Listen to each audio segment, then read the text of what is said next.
Нұржан мен Сәлиманың арманы немерелі болу. Енді қайта үйлен дегеннен бірдеңе шыға ма? Үйленбейін дедім бе? Алдыңғысы естеріңде ғой.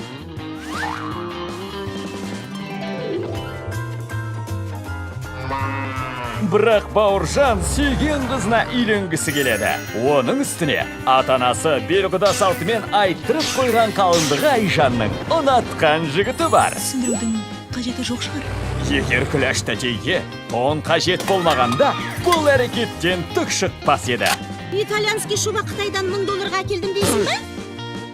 Қанша? Мынадай керемет қалыңдықты тауып келген, а? Иә, саған, оп-оңай. Ару қыздар байқауы, үндістермен айқас, жол бойындағы шытырман. Осынау әдемі тон үшін кейіпкерлеріміз қандай қиындықтан бас кешпейді дейсің. Шуан бір бәлеге ұшыраған сияқты. Ой, ұншақ неме. Бұдан бұлай мені әке деп ата. Сен де, Бауыржан. Шуба! Таяуда еліміздің барлық кинотеатрларында.